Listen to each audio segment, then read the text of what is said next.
एक और question solve कर रहे हैं। ये आर.के. बंसला क्वेश्चन नंबर 19 है। क्वेश्चन आप लिखा हुआ यहाँ पे देख सकते हैं। Determine the tension in the strings. ठीक है, ये जो स्ट्रिंग है इसमें आपको टेंशन कैलकुलेट करना है। Okay, of blocks A and B being 200 kilo Newton.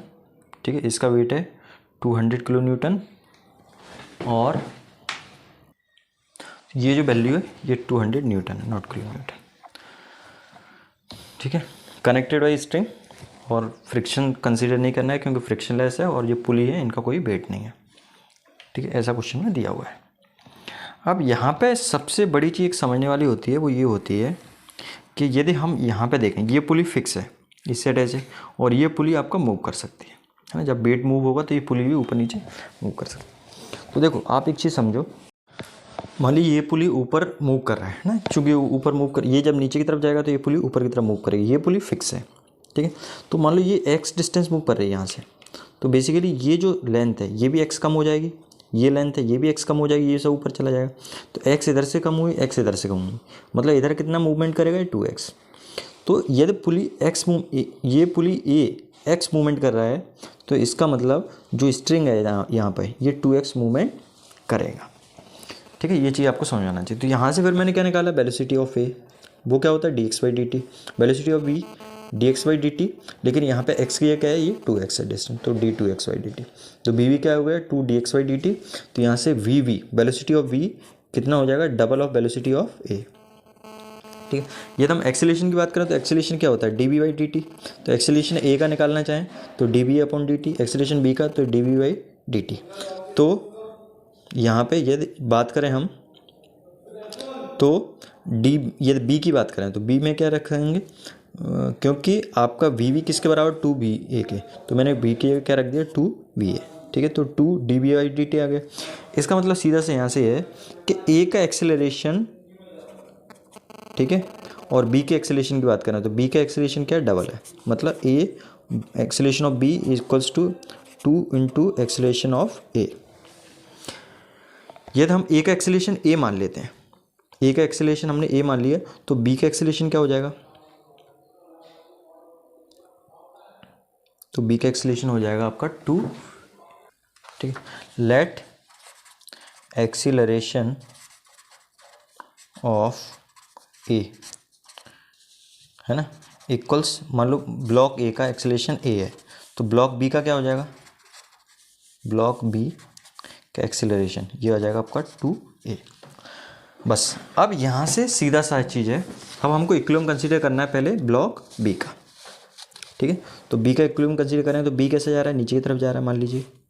तो ये नीचे क्या लग रहा है, वेट लग रहा है जिसकी वैल्यू कितनी है 70 न्यूटन, और ऊपर की तरफ यहाँ पे क्या लग रहा है, टेंशन T लग रहा है। ठीक है, तो यदि हम इक्वेशन बनाना चाहें इसकी तो इक्वेशन कैसे बन जाएगी, चूँकि ये नीचे की तरफ जा रहा है तो W minus T equals M into A, लेकिन यहाँ पे A कितना है 2A के इक्वल है, ब्लॉक B का ये B है ना, तो B का एक्सेलरेशन 2A। तो यहाँ से W कितना है 70 माइनस T इक्वल्स, ठीक है, वेट की जगह हम क्या लिख सकते हैं, W इक्वल्स क्या होता है mg, तो यहाँ से M इक्वल क्या आ जाएगा W/g।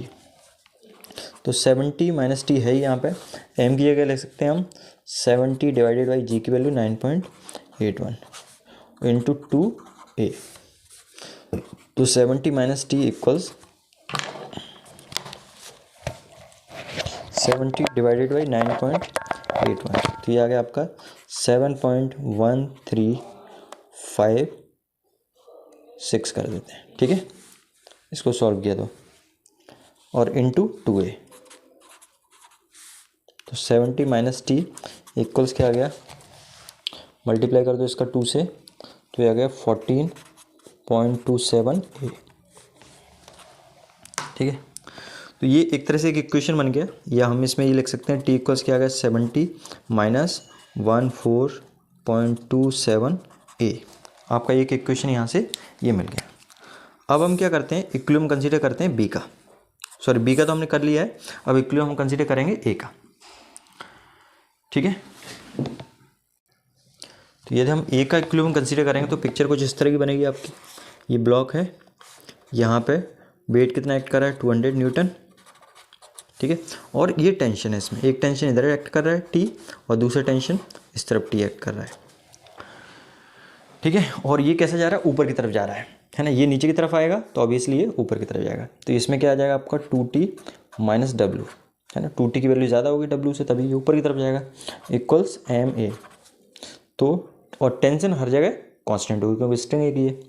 तो 2T माइनस W की वैल्यू कितनी है 200 इक्वल्स M की जगह क्या लिख सकते हैं, W/G मीन्स 200/9.81 इंटू A। तो इसको सॉल्व करते हैं फर्दर। तो यहाँ से इसको सॉल्व करेंगे तो क्या आ जाएगा आपका 2T minus 200 equals 200 divided by 9.81, तो ये आ गया 20.387 20.387A, ठीक है। तो आपको दो इक्वेशन मिल गए यहाँ से, ठीक है। चाहे तो हम इसको फर्दर ये भी लिख सकते हैं 2T इक्वल्स 200 प्लस 20.387A। तो यहाँ से ये भी लिख जाएगा T इक्वल्स, इसको पूरे को 2 से डिवाइड कर देते हैं तो ये 100 आ जाएगा, प्लस इसको डिवाइड किया 2 से डिवाइडेड बाई 2, तो ये आ गया 10.193 10.193, ठीक है A। ओके, अब एक इक्वेशन हमें पहले मिल चुकी है जब हमने इक्विलिब्रियम कंसीडर किया था किसका, B का, है ना। ये इक्वेशन है, दूसरी आपको ये मिल गई। इन दोनों को इक्वेट कर देते हैं, ठीक है। तो हम लिख लेते हैं फ्रॉम, इसको इक्वेशन 1 नाम दे देते हैं, इसको इक्वेशन 2 नाम दे देते हैं। फ्रॉम इक्वेशन 1 एंड इक्वेशन 2, ठीक है। तो यहाँ से 70 माइनस 14.27A इक्वल्स क्या आ जाएगा 100 प्लस 10.193A। एक वाले टर्म्स को एक तरफ ले लेते हैं तो इधर क्या आ जाएगा 70 माइनस 100 इक्वल्स 10.193A, और ये इस तरफ जाएगा तो ये किसका हो जाएगा, माइनस का हो जाएगा, माइनस का सॉरी प्लस का हो जाएगा, तो 14.27A।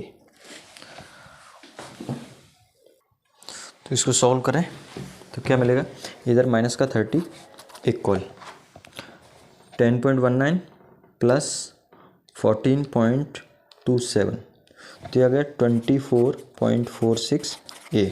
तो A इक्वल्स क्या आ जाएगा -30/24.46। तो यहाँ से A की वैल्यू आ गई आपकी 30 डिवाइडेड बाई आंसर, तो ये आ गया माइनस का 1.2, तो -1.226 मीटर पर सेकेंड स्क्वायर। तो ये एक्सेलरेशन आ गया। और क्या फाइंड आउट करना है इसमें, एक्सेलरेशन के अलावा टेंशन निकालना है, ठीक है। तो हम टेंशन भी निकाल सकते हैं, ठीक है। तो टेंशन किसी भी इक्वेशन हम वैल्यू पुटअप कर देते हैं, मान लो इस इक्वेशन वैल्यू पुटअप करते हैं, ठीक है। तो T इक्वल्स क्या आ जाएगा 70 माइनस 14.27, और A की वैल्यू माइनस में आई तो माइनस 1.226, तो 1.226 मल्टीप्लाई कर देंगे 14.27, ये आ गया प्लस 70, माइनस माइनस प्लस हो जाएगा, तो ये आ गया 87.499 न्यूटन। ये आपका टेंशन आ चुका है। एक और क्वेश्चन आप यहाँ पे लिखा हुआ देख सकते हैं, काइनेटिक्स ऑफ रिजिड बॉडी का क्वेश्चन है। 2 bodies of weight 40 newton and 20 newton are connected by 2 ends of a light inextensible string, ठीक है, passing over smooth pulley. The weight 40 kilo newton is placed on a smooth horizontal surface, ठीक है। तो मान लेते हैं ये smooth horizontal surface है और यहाँ पे ये वेट रखा हुआ है, और इस वेट की जो वैल्यू दे रखी है वो दी हुई है आपको 40 न्यूटन, ठीक है। और एक पुली लगी हुई है, ठीक है। दूसरा जो वेट है वो इधर यहाँ पे वर्टिकली डाउनवर्ड डायरेक्शन में हैंग हो रहा है, ठीक है। ये वेट है यहाँ पे हैंग हो रहा है, और ये वेट कनेक्टेड है किससे, आपका स्ट्रिंग से। तो यहाँ पे एक पुली लगी हुई है बेसिकली इस तरह से, ठीक है। इस पुली के ऊपर आपका ये वेट आ रहा है, ठीक है। तो ये इस तरह से आपका,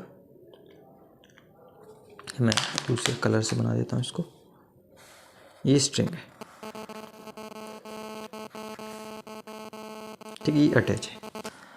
तो आपको एक्सेलरेशन ऑफ द सिस्टम पूछा है और टेंशन इन द स्ट्रिंग पूछी है, ठीक है। तो एक्सेलरेशन, चूंकि ये पूरा एक साथ कनेक्टेड है तो एक्सेलरेशन सेम होगा। अब आपको टेंशन निकालना है, तो सबसे पहले इसको हम ए मान लें और इसको यदि मान लेते हैं बी, ठीक है। तो ए का इक्विलिब्रियम कंसीडर करते हैं, ठीक है, ए। तो यहाँ पे ए का बेसिकली क्या होगा, ये टेंशन, ये टी लग रहा है। देखो वर्टिकल डायरेक्शन में तो क्या होगा, वेट नीचे की तरफ एक्ट कर रहा है, रिएक्शन ऊपर की तरफ एक्ट करेगी तो बैलेंस हो जाएगा। हॉरिजॉन्टल डायरेक्शन में ये मूव कर रहा है तो यहाँ पे टी लग रहा है, ठीक है। तो टी इक्वल्स क्या हो जाएगा, M A, mass into acceleration. यदि हम इसका कंसीडर करते हैं बी का, ठीक है, तो बी का कंसीडरिंग बी, तो बी को कंसीडर करेंगे तो इसमें बी में क्या है, वेट नीचे की तरफ एक्ट कर रहा है और टेंशन ऊपर की तरफ एक्ट कर रहा है, और ये नीचे की तरफ आ रहा है, हम ये मान लेते हैं, ठीक है। तो नीचे की तरफ आएगा तो इस केस में क्या हो जाएगा, W minus T net force हो जाएगा, ठीक है। नीचे की तरफ आ रहा होगा तो ऑब्वियसली W आपका ज़्यादा होगा, इक्वल्स क्या हो जाएगा, M A, mass into acceleration. तो W की वैल्यू कितनी है, 20 माइनस टी, टेंशन एक जैसा होगा, स्ट्रिंग में यहाँ पे भी टेंशन और इस जगह टेंशन, दोनों जगह एक जैसा होगा क्योंकि आपका स्ट्रिंग एक ही है। इक्वल्स मास, मास को क्या लिख सकते हैं, W अपॉन जी, क्योंकि W इक्वल्स क्या होता है, mg। तो यहाँ से m इक्वल्स क्या आ गया, W अपॉन जी, ठीक है। तो इसको यदि हम फर्दर सॉल्व करें तो क्या जाएगा, W 20 minus T equals, W की वैल्यू कितनी है, ये m की जगह हो गया इंटू ए, तो m की जगह क्या होगा, 20 अपॉन 9.81 इंटू ए। तो इसको फर्दर यदि हम सॉल्व करें तो क्या आ जाएगा आपका, 20 minus T equals 20 divided by 9.81, तो ये आ गया 2a, ठीक है। तो यहाँ से आप देखिए t इक्वल्स क्या आ जाएगा, 20 माइनस 2a, ठीक है। और यहाँ पे आप देखो t इक्वल्स क्या है, ma, है ना।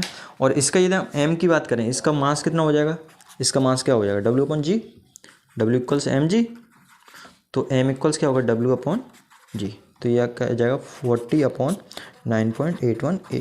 तो दिस इम्प्लाइज टी इक्वल्स क्या आ जाएगा, 40 डिवाइडेड बाई 9.81, तो यह आ गया 4.07 ए, ठीक है। ये टी की वैल्यू आ गई जब हमने जब हम किसको कंसीडर किया, ब्लॉक ए को। इस वैल्यू को मैं पुटअप कर देता हूँ यहाँ पे, ठीक है। तो टी इक्वल्स क्या आ जाएगा, टी की जगह मैं रख देता हूँ 4.07 ए इक्वल्स 20 माइनस 2a, तो 4.07 ए प्लस 2a इक्वल्स 20, तो 4.07 प्लस 2, ये आ गया आपका 6.07 ए इक्वल्स 20, तो a इक्वल्स क्या आ जाएगा, 20 अपॉन 6.07, ठीक है। तो 20 डिवाइडेड बाई आंसर एक्सेलरेशन, तो एक्सेलरेशन की वैल्यू आ गई 3.29 मीटर पर सेकेंड स्क्वायर, ये एक्सेलरेशन आ गया। अब क्या निकाल सकते हैं आप, टेंशन भी निकाल सकते हैं, क्योंकि टी इक्वल्स क्या है, जैसे पहला इक्वेशन आपका था, पहला इक्वेशन या दूसरे में टी इक्वल्स क्या है 4.07 ए, तो टी इक्वल्स क्या हो जाएगा 4.07 मल्टीप्लाइड बाई 3.29, तो 3.29 है 4.07 से मल्टीप्लाई कर दिया, तो ये आ गया टी इक्वल्स 9.214 न्यूटन, ठीक है। तो टेंशन भी निकल आया और आपका सिस्टम का एक्सीलरेशन भी निकल आया।